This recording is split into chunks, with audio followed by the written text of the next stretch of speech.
Hey guys, so I made this really beautiful, vibrant pink and white heart-shaped cake for my sister for her birthday, and this is how I did it. So I started off by filling my first cake layer with vanilla buttercream frosting.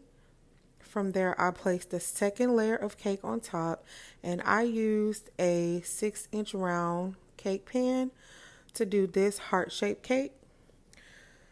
So when I first started cutting the edges of my cake in order to make the heart shape, I realized that I actually cut the sides a little bit too big.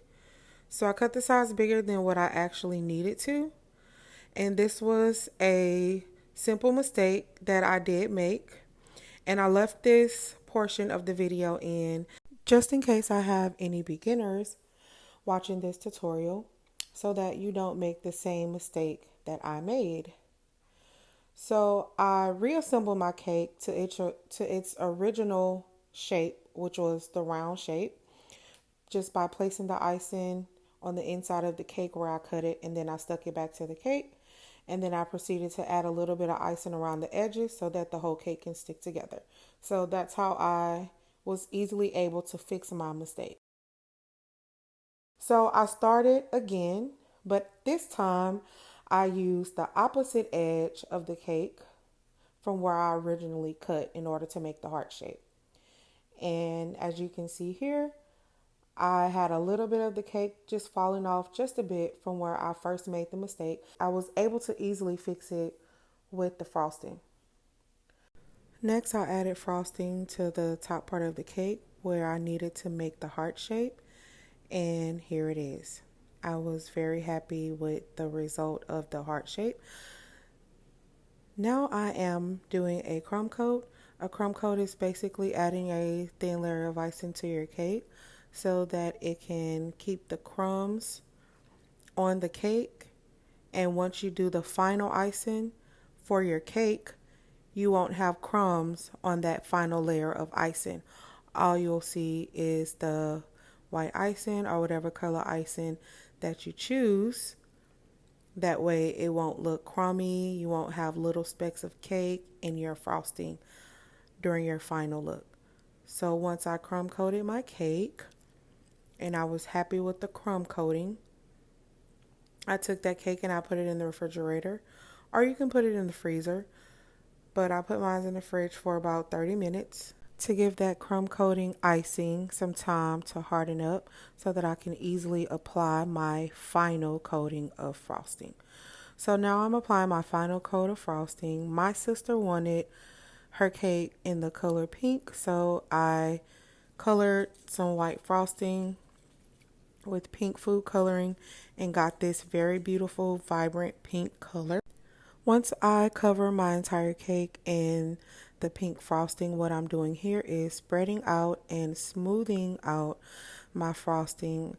With your heart-shaped cake or any type of cake that you will be doing, you want to make sure that your cake edges, the top of your cake, everything looks as smooth as you can get it.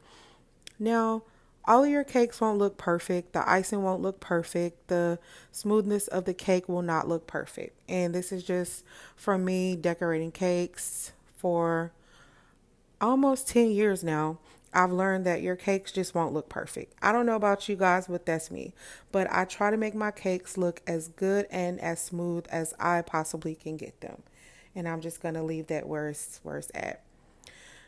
So I don't worry too much about the edges on this cake because I'm going to be covering those edges with the border. So I try not to waste too much time making my cake look perfect. Once I'm done smoothing out my icing, I take a toothpick and I trace around my cake where I will need to pipe on the ruffles for the cake. For the ruffles, I'm using a leaf tip. It's tip 69 from Wilton. I'm also going to be piping on the border around the cake, and for the border, I'm using tip 21. That's also a Wilton tip, and it's the 21 star tip. When it comes to doing heart-shaped cakes, I always do two borders on the top with different colors. I do 2 borders on the bottom with 2 different colors, and then with the inside around the cake where the ruffles are piped on, I also do 2 different colors. After piping on the borders to my cake and the ruffles, I added a couple of rosettes around my cake just for that extra accent. I also added some sprinkles, which were some edible sugar beads around the cake. I highly recommend that you guys get as creative as you would like. Next, I added some edible pink glitter around the entire cake. My sister specifically asked for a pink edible glitter cake. Lastly, I added the happy birthday topper that I ordered off of Amazon, and this was the final look. I then took a picture under some vibrant lighting. This is how my sister placed the cake on her dessert table. My sister really enjoyed her cake. I was so happy that she liked it. If you guys enjoyed the video, please like and share. Thank you so much for watching. Catch you next time.